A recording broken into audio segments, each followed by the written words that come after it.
Hi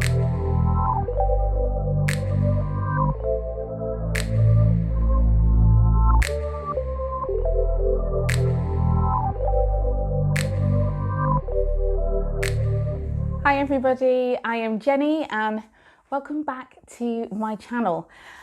As you can see, we are not at the allotment today. It is a really gorgeous February afternoon. It's like really bright and beautiful looking outside, and it's also about -2, -3 degrees. It's just really cold. I was out earlier today for a walk, but I was just like, oh yeah, too cold for the allotment. So come back, I've got my cup of coffee. And I thought that I'd just give you a bit of an overview on what I am going to be sowing this month. I'm sure loads of you have been busy ordering seeds and getting loads of deliveries just like me. I've actually got a couple of deliveries here, so we're going to open those together and see what's in them. And then I will give you a quick chat about what I'm definitely sowing at the plot in the park and what I'm sort of thinking about sowing at plot 15 by the house. I've struggled a bit to plan that space this year, just because I'm aware that I've still got beds that I need to get in place. So I'm trying really hard not to just like rush ahead and sow everything and then have nowhere to put them. I was hoping to be much further along with that plot by now, but basically because we've had loads of hard frost, like lots of places have, the ground is solid, I can't work it, and I am just gonna have to work on my patience, I think, and take some time just to wait and probably get most of that done either towards the end of this month or maybe even the first couple of weeks of March, depending on how the weather turns out. So we're just going to have to wait and see. So I figured we'd start by actually opening some of the parcels that I've had delivered. I do really love getting parcels. Even when I already know what's in them, I just quite enjoy that whole thing about having something exciting come to the door and being able to open it. I expect that is partly due to the fact that we are still in lockdown. So, you know, the postman's probably the only person I've seen for like the last couple of days that's, you know, not actually related to me. So I ordered these and they came maybe a couple of days ago. Just ordered some potatoes that I'm going to use at the plot in the park. You'll be able to see as I pull them out here that they already have a few sprouts on them. I was actually slightly less impressed by that because a few of them have fallen off because they were a bit too long, but I've popped them in the light. So I've got 2 kilograms of Vivaldi potatoes, and I am hoping that they will grow to a decent size so that they will store pretty well. I've not tried them before, but they just sounded so lovely. And I also got these Germador garlic. They are for sowing in the spring, so I will be getting those in as well. So one of the things that I am definitely going to sow in the next couple of weeks is some onions and other things in the allium family generally. I don't start a lot of seeds particularly early because I've never had the option of growing undercover, so I've not found that it gives me much of a head start on the growing season. And at least here, the ground's completely frozen. So even if I wanted to put stuff in, I mean, I'm probably going to be waiting a while. And our last frost date is usually the first week in May, so I've got quite a way to go before all risk of frost has passed.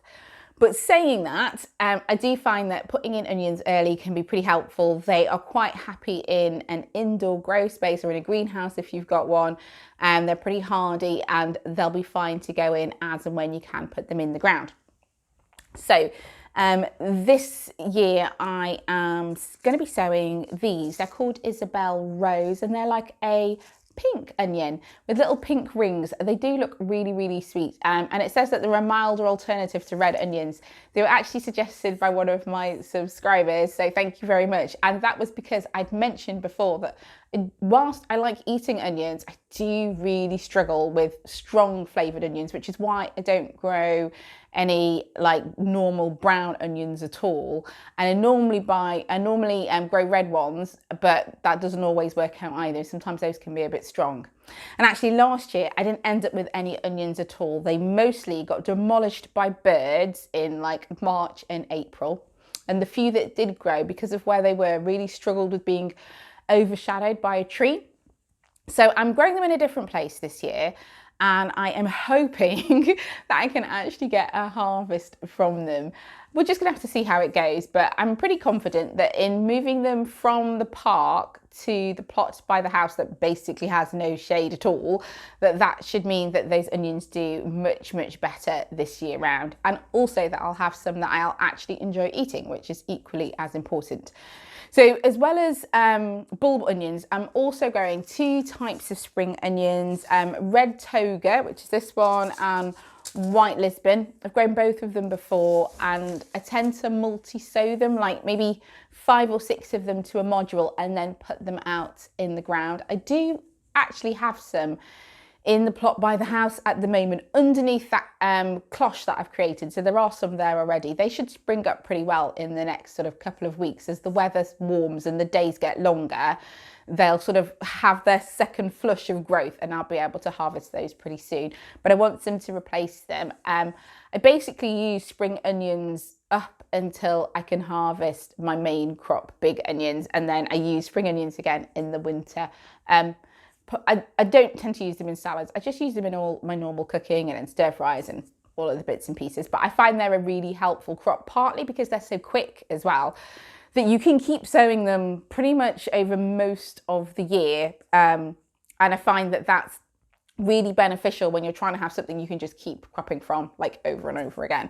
I'm going to put in some more chives as well. So I've got some fine leaf chives. I'm going to put those into, I did have some in the back garden in a herb planter, and they're still there and they're fine. They'll pop back up this year, but it's only a really small clump. And I'd like to put some clumps in at the allotment. So again, I will multi-sow the chives in a little module and then grow them on and pop them up. Pop them out into the allotment. I might actually put them in pots rather than in the ground. I haven't exactly decided yet. We will wait and see what happens. And the other thing that I'm growing from the allium family is some leeks. So I've got elephant leeks and portobello, which I've not grown before. Now, if you've watched any of my videos, you'll know that leeks have not really worked out. But I've just decided, you know what, we'll give it another go. One of the great things I think about having a garden is that you have to some extent, have quite a bit of faith in the future in the hope that it might work out this time. So I'm going to plant them in more than one location, just to sort of give it a bit of a trial around where they will grow best. I am not going to multi-sow them this year. I'm just going to sow them individually. So, well, 1 leek per module. I'll probably put 2 in to start, just to manage the variation in germinating them. But when I put them out, I'm only going to put out 1 per, I'll have 1 plant per cell when I actually go to plant them up properly. I don't really have an in the ground nursery space for them, but I will show you where they will be growing on a little bit later in the video. In my last video, I showed you the plan that I've put together for the small space that I have at the park. And I am really gonna try and stick to it. I'm actually not, I really love making plans, but I'm less good at sticking to them. But you never know, do you? This could definitely be the year. So there are a couple of things that I am gonna start sowing in February in order to put them in that plot by the park. One of them is crimson flowered broad beans. Now, I've grown these before. They've always done brilliantly for me, and they don't taste any different to white flowered broad beans at all, okay? I just grow them because I really love the flowers. I just think at the start of spring, when there's not very much flowering yet, it's actually really nice to see something that's like bright. They're sort of a purple, like a purple deep pink sort of colour, the flowers, and they're just so lovely to see at a time when there's not very much colour in the allotment or in any gardens actually for that matter either. So that's the only reason for growing them. They are slightly smaller than a normal broad bean and that they usually only have 3 or 4 beans to a pod. We don't eat that many broad beans, so to be honest, for me, it's not a particularly big problem. I tend to eat my broad beans in salads rather than like drying them and then cooking them up in stews or whatever. We don't really do that. I tend to have them, in salads or as some sort of a side dish. And in fact, I made a really nice bean hummus last year, which I absolutely loved. It was gorgeous. So I will definitely be doing that again this year as well. So yeah, I will definitely be growing those. I'm probably going to do what I did last year and put them in cardboard tubes, like the inside of a toilet roll tubes. They're free to start with. They're biodegradable, so you can pop them straight in, and it means that I can start them inside without having to go and buy specific root trainers. So it's not really necessary. They transplant absolutely fine, and I've always found they just grow really well. So I will be putting those out. I've also got some peas. I think they are, yeah, they're Meteor. So I did grow those last year as well. I'm only growing them for shoots rather than for peas in the pod, which is why I'm putting them in really early.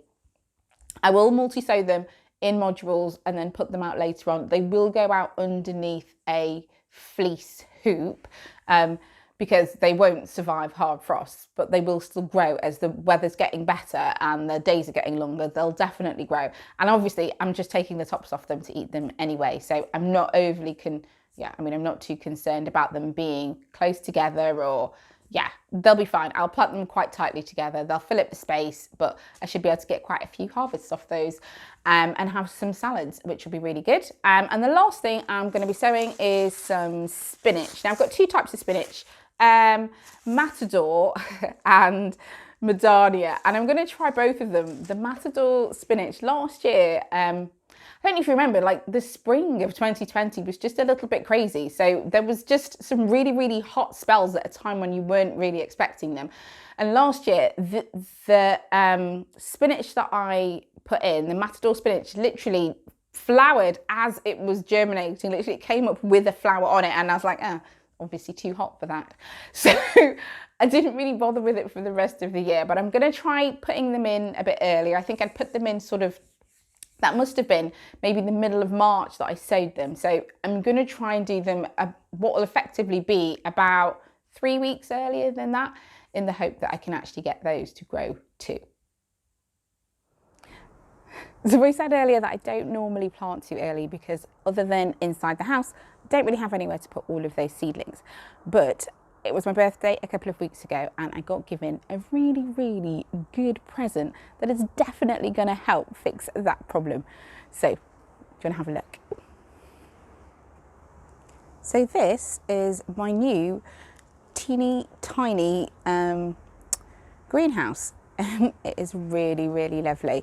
I'm really happy with it. It's wooden, it's pretty sturdy, and these move, you can move them to like different places, or like I have done down here, push them all to one side, which means if you've got something a bit taller growing, I can put them in here. So this is where the little onions are going to be going once I have sown them.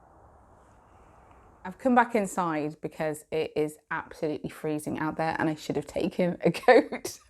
I am really, really looking forward to growing in that space. I know it looks really small, but I think for me, in comparison to like only having windowsills to grow on before, I can't wait to be able to actually be able to perhaps do a bit better job of succession planting by using that space to grow some things on before I can put them out in the ground. So I am very, very excited.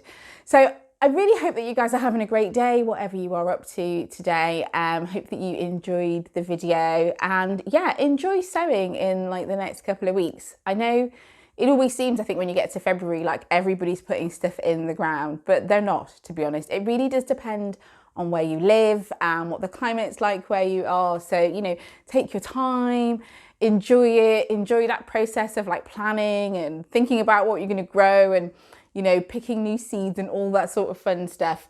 Because there's plenty of time. The growing season hasn't really started yet. And even if you put stuff in later, the chances are they will probably catch up. So anyway, have a great day and I will see you guys next time. Take care. Bye-bye.